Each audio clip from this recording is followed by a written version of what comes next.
اعوذ باللہ من الشیطان الرجیم بسم اللہ الرحمن الرحیم۔ وَإِذْ قَالَ رَبُّكَ لِلْمَلَائِكَةِ إِنِّي جَاعِلٌ فِي الْأَرْضِ خلیفہ، اور وہ وقت یاد کرو جب اللہ تعالیٰ نے فرشتوں سے فرمایا کہ بے شک میں زمین میں ایک خلیفہ بنانے والا ہوں۔ بھائی خلیفہ کی ضرورت تو اس کو پڑتی ہے جسے موت آ جانی ہو کہ مرنے سے پہلے وہ اپنے لیے کسی کو نامزد کر دیتا ہے، میرے بعد یہ کام چلائے گا، یہ معنی بھی ہوتا ہے خلیفہ کا۔ لیکن خلیفہ کے لیے یہ ضروری نہیں ہے کہ جو اس کو خلیفہ بنا رہا ہے کہ وہ بھی مر چکا ہو۔ اس کو آپ دنیاوی مثال سے سمجھیں کہ جب یہاں پہ انگریزوں کی حکومت تھی نا، تو یہاں پہ وائسرائے ہوتے تھے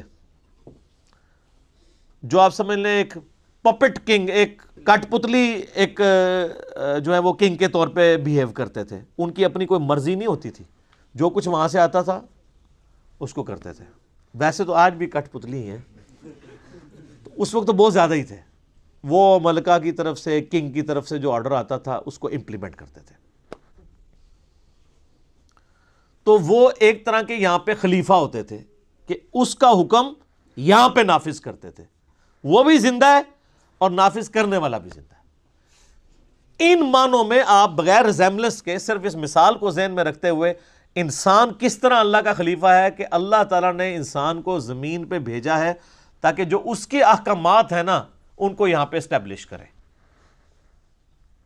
قرآن میں جگہ جگہ یہ بات آئے گی، اللہ چاہتا تو ایک آئینہ واحد میں سب کو ہدایت دے دیتا، لیکن اس نے یہ طریقہ اڈاپٹ نہیں کیا۔ انسان خود ہی اس معاملے کو لے کے چلے۔ ان معنوں میں انسان اللہ کا خلیفہ ہے۔ اچھا، اب جب خلیفہ ہے تو پھر ظاہر ہے کہ خلیفے کو ریسورسز بھی دینے چاہیے، اختیارات بھی دینے چاہیے۔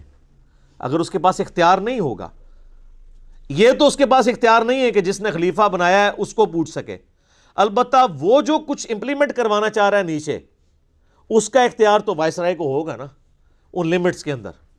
تو اللہ تعالیٰ نے دیکھنا ہے انسان کو کیا اختیار دیا ہے، حق اور باطل کی تمیز دی ہے، اپنی مرضی سے معاملات کو چلتا ہے۔ چند ایک چیزیں اللہ نے اپنے پاس رکھی ہیں کہ اس کی کتنی زندگی ہونی ہے، اس نے کہاں پیدا ہونا ہے، اس کے ماں باپ کون ہونے ہیں۔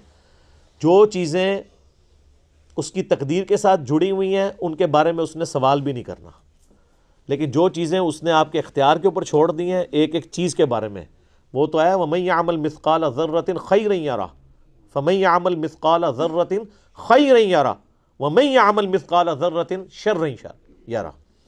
ذرے کے برابر بھی نیکی ہے وہ بھی پکڑی جائے گی کہ ہاں یہ ہے جی تولو اس کو، یہ بھی اس نے کی ہوئی ہے، اور ذرے کے برابر گناہ ہے وہ بھی نہیں چھپ سکے گا۔ اکثر لوگ پوچھتے ہیں نہیں وہ اللہ تعالیٰ چاہتا تو ہم نیک ہو جاتے، وہ تقدیر کے اوپر چیزوں کو ڈالتے ہیں۔ تقدیر پہ صرف وہ چیزیں آپ ڈالیں گے جو اللہ تعالیٰ نے آپ سے نہیں پوچھنی۔ مثلا کسی شخص سے اللہ نے پوچھنا ہے کہ تو افریقہ میں کیوں پیدا ہوا ہے اور تو یورپ میں کیوں پیدا ہوا ہے، تیرا قد اتنا کیوں تھا، نہیں پوچھنا۔ محکمات پوچھی جائیں گی جن چیزوں کا اللہ نے حکم دیا ہے، تو یہ امپلائیڈ ہے کہ جس کا حکم دیا اس کا اختیار بھی دیا ہے۔ ویسے کوئی انسان اپنے آپ کو دھوکہ دے، علیحدہ بات ہے، وہ کہتے ہیں نہیں شیطان نہیں نماز پڑھنے دیتا، تو میں اس کی مثال دیتا ہوں۔ آج اگر گورنمنٹ اناؤنسمنٹ کرے کہ جو فجر کی نماز تکبیر اللہ سے پڑھے گا تو 1,00,000 روپے کا چیک لے لے فی نماز، تو سارے دنیا کے شیاطین مل کے ایک بندے کی بھی فجر نہیں چھڑا سکتے۔ آپ جس کے بارے میں گمان کر سکتے ہیں کہ اٹھ ہی نہیں سکتا، وہ یہ جی شروع تو انجی ہے، یہ آنکھ ہی نہیں کھل دی، تکو جناب کس نے آنکھ کھل دی ہوتی، تو یہ اپنے آپ کو دھوکہ دے رہے ہیں۔ شیطان کبھی بھی ٹینجیبل آ کے فزیکلی سامنے آ کے نہیں آپ کو ورگلائے گا، زبردستی نہیں پکڑنے کی کوشش کرے گا۔ تو اللہ تعالیٰ نے زمین پہ انسان کو خلیفہ بنانے کا ارادہ کیا تو فرشتوں سے فرمایا۔ تو فرشتوں کی ظاہر ہے کہ اب فرشتوں سے جب بات کر رہے ہیں تو ظاہر ہے انہوں نے بھی آگے اپنی یعنی ایک ان پٹ دی، قالوا اتجعل فیہا من یفسد فیہا، انہوں نے کہا کہ اے اللہ تو ایسے کو زمین پہ خلیفہ بنانے لگا ہے جو اس میں فساد کرے گا، وَيَسْفِكُ الدِّمَاءَ، اور اس میں خون ریزی کرے گا۔ اچھا، اب اس کے اوپر بڑی بحثیں ہوتی ہیں کہ یہ فرشتوں کو کیسے پتہ چل گیا۔ بعض لوگ تو فرشتوں کا علم غیب اس سے ثابت کر رہے ہیں، حالانکہ علم غیب کا تو کچا چٹا آگے کھل جائے گا۔ جب حضرت آدم کو اللہ نے چیزوں کے نام بتا دیے تو وہ ان کو کوئی نہیں آئے فرشتوں کو۔ یہ فرشتوں کی اسیسمنٹ تھی اس لیے کہ فرشتوں کا یہ ماننا تھا کہ وہ اللہ ہی ہے، کہ جس کے پاس اختیار ہو تو وہ اپنے اختیار کو مس یوز نہیں کرے گا۔ مخلوق چونکہ ناقص ہے، اگر مخلوق کو بھی وہ اختیار دیا گیا تو وہ اس کو پرفیکشن کے ساتھ یوز نہیں کریں گے، وہ شر کا ہی غلبہ ہوگا، خیر کا نہیں ہوگا۔ فرشتے تو خود چونکہ سراپا خیر ہیں، ان میں شر ہے ہی نہیں ہے۔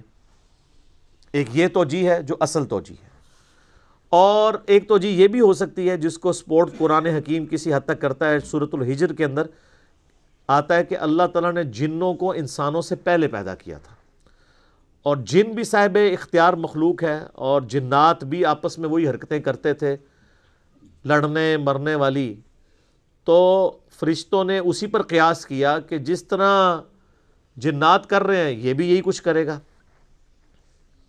اور ساتھ انہوں نے کہا وَنَحْنُ نُسَبِّحُ بِحَمْدِكَ، اور اے اللہ ہم تو تیری تسبیح تیری حمد کے ساتھ کر رہے ہیں، وَنُقَدِّسُ لَكَ، اور تیری پاکی بھی بیان کر رہے ہیں۔ یعنی اگر مقصد یہی ہے کہ تو نے اپنی عبادت کے لیے پیدا کرنا کسی مخلوق کو، تو ہم سے زیادہ کون عبادت کر رہا ہے؟ ہمارے ہوتے ہوئے کسی اور مخلوق کو کیوں پیدا کیا جا رہا ہے؟ لیکن فرشتوں کو یہ بات نہیں پتہ تھی کہ فرشتے وہ مخلوق ہیں جو اپنی مرضی سے عبادت نہیں کر رہے، بلکہ بلٹ فار عبادت ہے، وہ بائی ڈیفالٹ، جسے کمپیوٹر کی لینگویج میں کہا جاتا ہے۔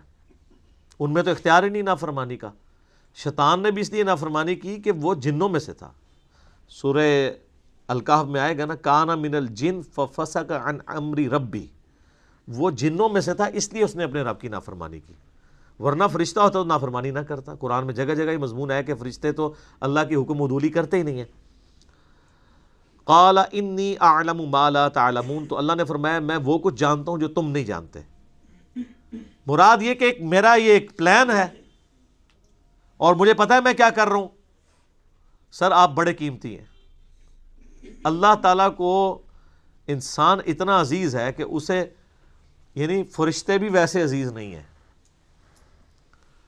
آپ کا مقدمہ فرشتوں کے ساتھ اللہ تعالیٰ لڑ رہا ہے کہ مجھے پتہ ہے میں نے کیوں بندے بنائے ہیں، حالانکہ اللہ کو بھی پتا تھا کہ کوئی کورونا ایک داڑا ہی نکلنا ہے بندے کا پتر، لیکن سر وہ ایک بندہ جو نکلنا ہے نا، وہ بندہ جبرائیل پہ بھی بھاری ہے، کیونکہ جبرائیل تو اپنی مرضی سے خدا کو مانے ہوئے ہے۔ اسی لیے میں کہتا ہوں کہ حضرت جبرائیل علیہ السلام اگر مجھے کہنا کہ میرے ساتھ ایمان ایکسچینج کر لو تو میں کبھی بھی نہ کروں۔